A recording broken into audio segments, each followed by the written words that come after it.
अल्हम्दुलिल्लाह नहमदुहु व नस्तईनुहु व नस्तगफिरुहु व नु'मिनु बिही व नतवक्कलु अलैहि व नऊज़ु बिल्लाहि मिन शुरूरि अंफुसिना मय यहदिहिल्लाहु फला मुदिल्ल लहु व मय युद्लिलहु फला हादिय लहु ونشهد أن لا إله إلا الله وحده لا شريك له ونشهد أن سيدنا وسندنا وحبيبنا وطبيبنا ومرشدنا ومولانا محمدا عبده ورسوله أرسله بالحق بشيرا ونذيرا وداعيا إلى الله بإذنه سراجا وقمرا منيرا أما بعد فأعوذ بالله من الشيطان الرجيم بسم الله الرحمن الرحيم إن الذين آمنوا وعملوا الصالحات كانت لهم جنات الفردوس نزلا وقال تعالى إن الله وملائكته يصلون على النبي يا أيها الذين آمنوا صلوا عليه وسلموا تسليما اللهم صل على محمد وعلى آل محمد كما صليت على إبراهيم وعلى آل إبراهيم إنك حميد مجيد اللهم بارك على محمد وعلى آل محمد كما باركت على إبراهيم وعلى آل إبراهيم إنك حميد مجيد بلغ العلا بكماله كشف الدجى بجماله حسنت جميع خصاله صلوا عليه وآله سبحانك لا علم لنا إلا ما علمتنا إنك أنت العليم الحكيم وسبحانك لا فهم لنا إلا ما فهمتنا إنك أنت الجواد الكريم رب اشرح لي صدري ويسر لي أمري واحلل عقدة من لساني يفقهوا قولي ذكر করি لا إله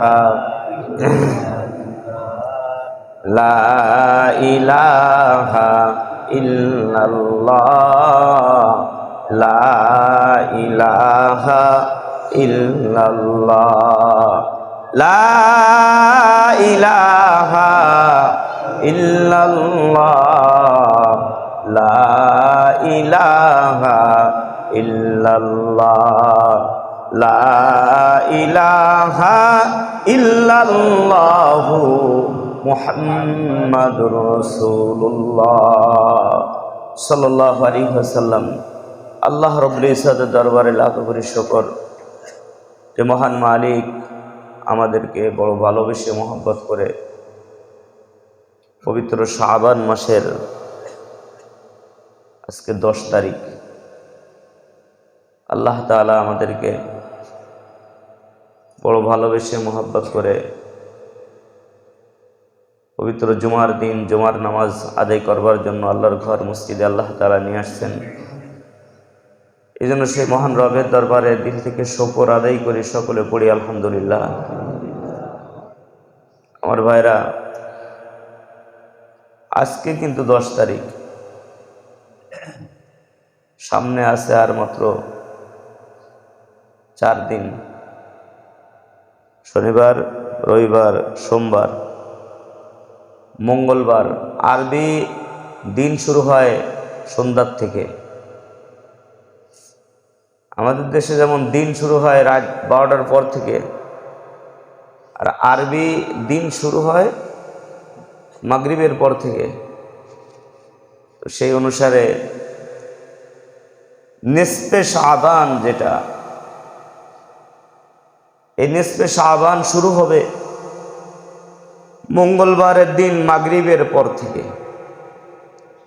মাগরিব থেকে সূর্য শেষ হবে তো নিসফে শাবান শুরু হবে। নিসফে শাবান, শাবান মাস শুরু হয়েছে। এর করণীয় কি? শাবান মাসে বেশি বেশি রোজা রাখতে হয়।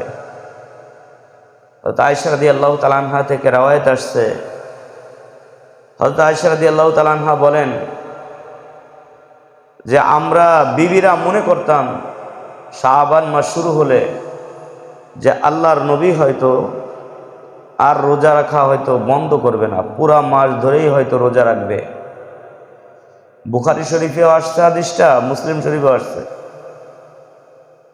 আবার কোন কোন সময় আল্লাহর নবী রোজা রাখতেন, ছেড়ে দিতেন, আবার রোজা রাখতেন। আয়েশা বলেন যে আমরা তখন মনে করতাম যে হুজুর হয়তো একাধারে রোজা রাখবেন না। এই জন্য শাবান মাস এটা রোজার আগের মাস, রজবের পরের মাস, মধ্যবর্তী মাস হওয়ার কারণে এই মাসটার ফজিলাত অনেক বেশি। আল্লাহ নবী প্রত্যেক মাসে রোজা রাখতেন আরবি মাসের, কিন্তু এই প্রত্যেক মাসের ভিতরে শাবান মাসের যত বেশি রোজা রাখতেন, রোজার পরে, রমজান মাসের পরে এত রোজা আল্লাহ নবী আর কোনো মাসে রাখতেন না। রমজান মাসের পরে সবথেকে বেশি রোজা রাখতেন আল্লাহ নবী শাবান মাসে। আল্লাহ নবী সবথেকে বেশি রোজা রাখতেন। এজন্য আমরা যদি পারি এই শাবান মাসে আমরা বেশি বেশি রোজা রাখবো। নবীর এক হাদিস আসছে আরেকটা, সেটা হলো শাবান মাসের গণনা ঠিক রাখা। গণনা ঠিক রাখা। আজকের গণনা বলে দিয়েছি আপনাদেরকে 10 তারিখ। আজকে কয় তারিখ? 10 তারিখ। আমরা বাঙালি হিসেবে আমাদের মনে রাখার দরকার বাংলা তারিখ। তো আমরা এই জায়গায় জিজ্ঞাসা করলে অধিকাংশ লোকই আমরা বাংলা তারিখই জানি না। যদি বলা হয় বলেন তো আজকে মাঘ মাসের কয় তারিখ, তো অধিকাংশ ফেল করবে এখন। কিন্তু ইংরেজি মাসের নাম বললে ওই ছোট বাচ্চার থেকে শুরু করে বুড়ো পর্যন্ত বলতে পারে। কথা ঠিক কিনা বলেন? আমরা বাঙালি স্বাধীনতা স্বাধীনতা নিয়ে অনেক চিল্লাচিল্লি করি, বাংলাদেশ স্বাধীন করেছি। বাংলাদেশ স্বাধীন হয়েছে ঠিকই, কিন্তু বাংলাদেশের মানুষ বাংলা তারিখ মনে নাই, মুখস্থ রাখে না। কিন্তু বাজান, মুসলমানের কিন্তু বাংলা তারিখও না, ইংরেজি তারিখও না। মুসলমানদের তারিখ হবে কি? আরবি তারিখ। কি তারিখ বলেন? আরবি তারিখ। মুসলমানের ভাষা কিন্তু আরবি। মুসলমানের ভাষা কি? আরবি। মুসলমানের ভাষা বাংলাও না, উর্দুও না, ইংরেজিও না, ফার্সিও না, চাইনিজও না, মালাই ভাষাও না, কোনো ভাষা না। মুসলমানদের একমাত্র ভাষা কি? আরবি ভাষা। কারণ আমাদের বাড়ি ছিল কোথায়? জান্নাতে। কোথায়? আমাদের আব্বা, আমাদের আম্মা আদম আলাইহিসসালাম, মা হাওয়া আলাইহিসসালাম জান্নাতে ছিলেন। জান্নাতীদের ভাষা সব আরবি হবে। কি ভাষা হবে বলেন? আরবি ভাষা হবে। এই জায়গা থেকে শুধু এই বাংলাদেশের এই জমিনে যে কয়দিন আছেন, আপনার মৌত শেষ হয়ে যাবে, এখনই মৌত হয়ে যাবে। মৌত হয়ে যাওয়ার পরে আপনাকে দাফন করে দেওয়ার পরে কবরেও যে প্রশ্ন করা হবে, ওই প্রশ্ন আপনার কাছে বাংলায় করা হবে না, আরবিতে প্রশ্ন করা হবে। প্রশ্ন আরবিতে, জবাব দিতে হবেও আরবিতে। আরবিতে আপনাকে জবাব দিতে হবে, অটোমেটিকলি আপনার জবান আরবি জবান হয়ে যাবে। এখন বাংলায় থাকলেও কবরে যাওয়ার সাথে সাথে ভাষা হবে আরবি, ওই যে আরবি শুরু হবে আর কোনোদিন শেষ হবে না, আরবি জবান হবে। এই জন্য মুসলমানের আরবিটাকে তারিখ ঠিক রাখা, আল্লাহ নবী এই শাবান মাসের গণনা ঠিক রাখতে বলছেন। কেন? যেন একটা দিনও এদিক ওদিক না হয়ে যায় রমজান মাস আসতে। এই জন্য নবীজি এই শাবান মাসের গণনাকে ঠিক রাখতে বলেছেন। তাহলে একটা কাজ গেল, শাবান মাস শুরু হলে বেশি বেশি রোজা রাখা আর শাবান মাসের গণনা ঠিক রাখা। বুঝেছেন? শাবান মাসের গণনা ঠিক রাখা। আর একটা কাজ হলো শাবান মাসে বেশি বেশি করে রোজা রাখা। এবার আসেন, নিসফে শাবান যেদিন শুরু হবে ওই দিন আমাদের করণীয় কি? ওই দিন কি করতে হবে? ওই দিন কি তামাশা করতে হবে, হালুয়া রুটি এইগুলো নিয়ে ব্যস্ত থাকতে হবে, নাকি অন্য কিছু করতে হবে? নবীজির হাদিস, আল্লাহ নবী বলেন, যদি এই শাবান মাসের নিসফে শাবানের রাত্রে ইবাদতের নিয়াতে, ভালো করে বুঝেন, নিসফে শাবানের যেদিন রাত শুরু হবে ওই রাত শুরুর আগে যদি কেউ ইবাদতের নিয়াতে গোসল করে, ইবাদতের নিয়াতে কি করে? গোসল করে। আল্লাহ প্রতি গোসল করার পরে আপনার মাথার থেকে পা পর্যন্ত যত ফোঁটা পানি পড়বে প্রত্যেকটা ফোঁটার বিনিময়ে আল্লাহ 700 রাকাত নফল নামাজ পড়ার নেকি আমল নামায় উঠাই দেবে।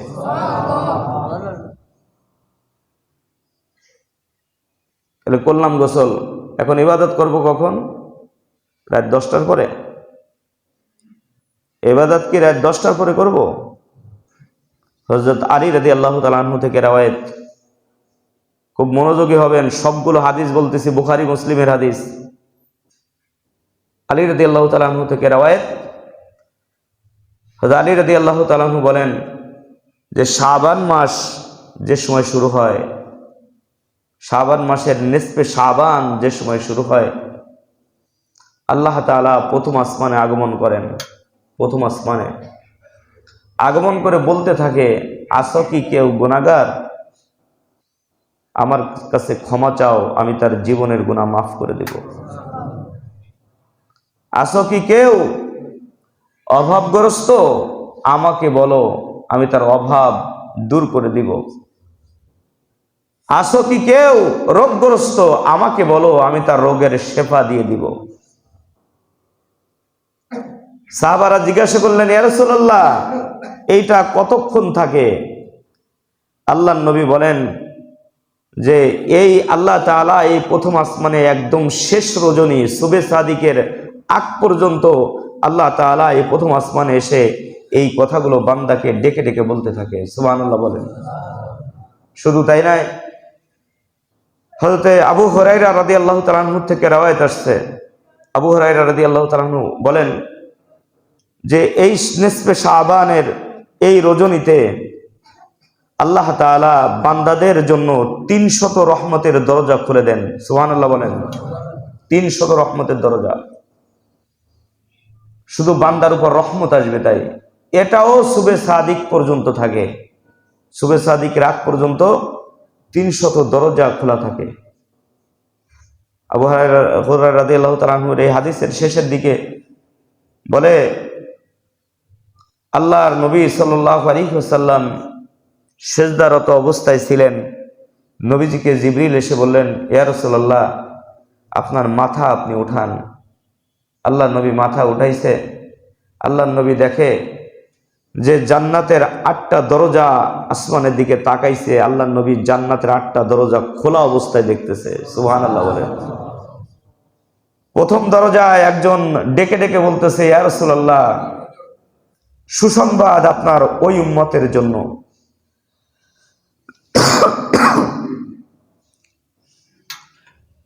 সুসংবাদ আপনার ওই উম্মতের জন্য, আপনার যে উম্মত আজকের এই রাতটা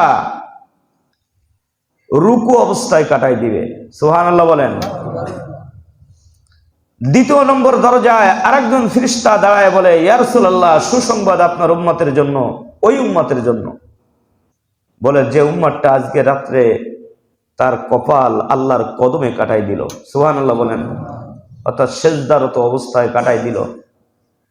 জান্নাতের 3 নম্বর দরজায় আরেকজন ফেরেশতা ডাক দিয়ে বলে, ইয়া রাসূলুল্লাহ, সুসংবাদ আপনার ওই উম্মতের জন্য, আজকের এই রাতটা আপনার যে উম্মত জিকিরে কাটাই দিল। সুবহানাল্লাহ বলেন। চতুর্থ দরজায় আরেকজন ফেরেশতা ডাক দিয়ে বলে, ইয়া রাসূলুল্লাহ, আপনার সুসংবাদ আপনার ওই উম্মতের জন্য, যে উম্মত আজকের রজনীতে আল্লাহ তাআলার দরবারে কান্নাকাটি করলো। পঞ্চম দরজায় একজন ফেরেশতা এসে বলতে থাকে, ইয়া রাসূলুল্লাহ, সুসংবাদ আপনার ওই উম্মতের জন্য, যে উম্মত আজকের এই রজনীতে দোয়ার ভিতরে কাটাই দিল। ষষ্ঠ দরজায় আরেকজন ফেরেশতা বলে, যে ইয়া রাসূলুল্লাহ, সুসংবাদ আপনার ওই উম্মতের জন্য, যে আজকের এই রজনীতে কোরআন তেলাওয়াতে কাটাই দিল। আরেকজন ফেরেশতা এরকম বলতে থাকে, ইয়া রাসূলুল্লাহ, সুসংবাদ আপনার ওই উম্মতের জন্য, যে উম্মত আজকের এই রজনীতে ইস্তেগফার করতে করতে কাটাই দিল। সুবহানাল্লাহ বলেন। এইভাবে সাহাবারা জিজ্ঞাসা করলেন, ইয়া রাসূলুল্লাহ, এইভাবে কত সময় বলতে থাকে? বলে, সন্ধ্যার থেকে নিয়ে একদম সুবে সাদিকের আগ পর্যন্ত ফেরেশতারা এইভাবে ডেকে ডেকে বান্দাকে বলতে থাকে। আর আমরা তামাশা করে কাটাই। আমরা এই রজনীটা পেয়ে তামাশা করে কাটাই। হযরত আয়েশা রাদিয়াল্লাহু তাআলা আনহা থেকে রওয়ায়াত আসছে, আল্লাহ নবী সাল্লাল্লাহু আলাইহি ওয়াসাল্লাম আয়েশাকে বলে, ও আয়েশা, জানো আজকে কোন রাত? আয়েশা রাদিয়াল্লাহু তাআলা আনহা বলেন, আল্লাহ এবং আল্লাহ রাসূল ভালো জানেন। তখন আল্লাহ নবী বলে, যে আয়েশা রে, আজকের রাত তো সেই রাত যে রাত্রে পুরা একটা বছরের ভিতরে কতগুলো শিশু পৃথিবীতে আগমন করবে, আর কতগুলো মানুষ এই পৃথিবী থেকে বিদায় নিবে, তাদের নাম লিপিবদ্ধ করা হবে। এরপরে আর একটা হাদিস আসছে হযরত আয়েশা রাদিয়াল্লাহু তাআলা আনহা থেকে। হযরত আয়েশা বলেন যে, আমি হঠাৎ আমার ঘুম ভেঙে গেছে। আমি ঘুম থেকে উঠছি, উঠে দেখি আল্লাহর নবী আমার পাশে নাই। আমি উঠলাম বিছানার থেকে, উঠে আমি আল্লাহর নবীর তালাশে বের হলাম। আল্লাহর নবীর তালাশে বের হয়ে আমি খুঁজতে খুঁজতে যেয়ে দেখি নবীজি জান্নাতুল বাকিতে দাঁড়ায়া পুরা মুসলিম উম্মার জন্য আল্লাহ তাআলার দরবারে কান্নাকাটি করতেছে। আল্লাহর নবীর পাশে যে আয়েশা দাঁড়ালেন, আল্লাহর নবী আয়েশাকে বললেন, আয়েশা, তুমি কি মনে করছো যে আমি তোমার পরে জুলুম করছি? হয়তো আয়েশা বললেন যে, ইয়া রাসূলুল্লাহ, আমি মনে করছিলাম যে আপনি হয়তো অন্য কোনো বিবির ঘরে গেছেন। আল্লাহর নবী তখন বললেন, আয়েশা, জানো আজকে কোন রাত? জানো আজকে কোন রাত? হযরত আয়েশা বলে যে, হুজুর, না, আমি জানি না। বলে, আজকে নিসফে শাবান। ও আয়েশা, শোনো, এই আমাদের যে বনু কালব গোত্র, এই বনু কালব গোত্রের যত বকরি আছে, অর্থাৎ যত ছাগল আছে, আর এই ছাগলের গায়ে যত পশম আছে, অত পরিমাণ মানুষকে আজকের এই রজনীতে মাফ করে দেওয়া হবে। সুবহানাল্লাহ বলেন। ঐতিহাসিকগণ লেখেন যে ওই সময় বনি কালব গোত্রের প্রায় 20,000 ছাগল ছিল। 20,000 ছাগলের গায়ে কত পশম? একটা ছাগলের গায়ে কত পশম গুনছেন? বললেন কত কোটি? একটা ছাগলের চামড়ায় কত কোটি পশম আছে। আর 20,000 ছাগলের গায়ে তাহলে কত পশম? বলে, অত মানুষকে মাফ করে দেওয়া হবে। তবে আয়েশা, শোনো, এত রহমতের রাত পাওয়ার পরেও কিছু মানুষকে মাফ করা হবে না। এই রাত্রেও কিছু মানুষকে মাফ করা হবে না। তাদের ভিতরে 1 নম্বর যারা শিরিককারী, যারা শিরিক করে আল্লাহ তাআলার সাথে, যারা শিরিক করে তাদেরকেও এই রাত্রে মাফ করা হবে না। বলে, যারা নাকি মানুষের উপর লুণ্ঠন করে, লুণ্ঠন, মানুষের কাছ থেকে জবর দখল করে টাকা পয়সা নিয়ে নেয়, চাঁদাবাজি যার কয়, জোর জবর দখল করে যারা মানুষের কাছ থেকে টাকা পয়সা নিয়ে নেয়, আল্লাহ তাআলা এদেরকে এই রাত্রে মাফ করবেন না। যারা পিতা মাতার নাফরমানি করে, যারা পিতাকে কষ্ট দেয়, মা বাপকে যারা কষ্ট দেয়, এরা এই রাত্রে আল্লাহ তাআলার কাছে যতই মাপ চাক না কেন, আল্লাহ তাআলার কাছ থেকে তারা মাপ পাবে না। বলে যারা জুয়াখোর, যারা জুয়া খেলে, আছে না কিছু কুলাঙ্গার আছে না জুয়া খেলে, জুয়াখোর, এই জুয়াখোরদেরকে আল্লাহ তাআলা এই রাত্রে মাফ করবে না।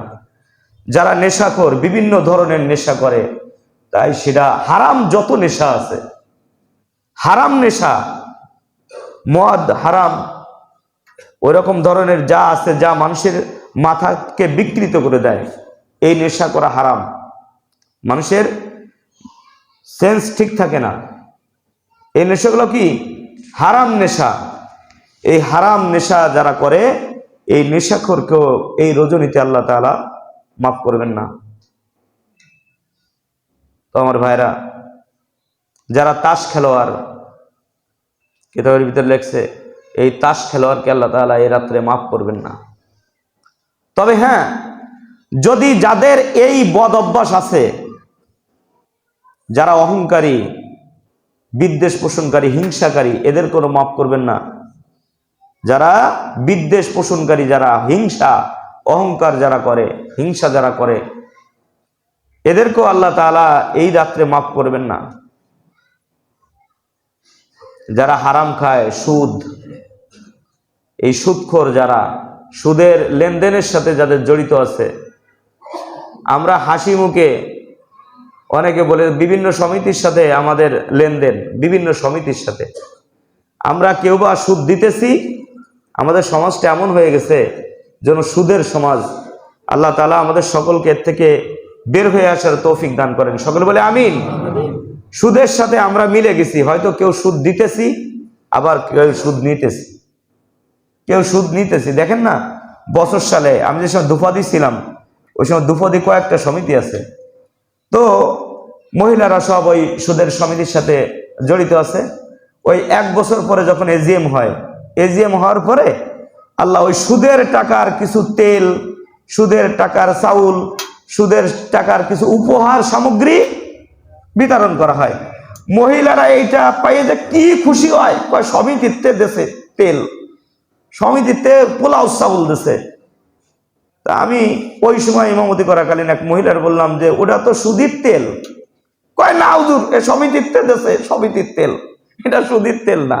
মহিলা তো অত ভালো বোঝে না, তার যে ওই যে লভ্যাংশ হয়েছে এক বছর, ওর একটা পার্সেন্ট থেকে এই যে সুদির তেল, সুদির পোলাও চাউল, সুদির সবকিছু, তুমি ওইটা খাইয়া তুমি সবে বরাতের রাত্রে আল্লাহর কদমে কপাল ঠেকাবা, আল্লাহ তাআলা তো ডাইটে পড়েছে, তোমার মাফ করে দেবে। আল্লাহ তাআলা ডাইটে পড়েছে না? আল্লাহ তাআলার তো ইবাদত করার মতন আর কেউ নেই, তো অসহায় হয়ে গেছে আল্লাহ, তাই না? কি করবে? এই জন্য বাজান, আল্লাহ তাআলা আমাদেরকে এই সমস্ত জিনিস থেকে হেফাজত করেন, সকলে জোরে বলেন আমিন। আমরা সুদ দিব না, সুদ নিব না। শোনেন, যিনি সুদ খায়, যিনি সুদ দেয়, যিনি সুদের সাক্ষী থাকে, যিনি সুদের লেখক, এই চার প্রকার মানুষ একই রকম গুনার ভাগীদার হয়।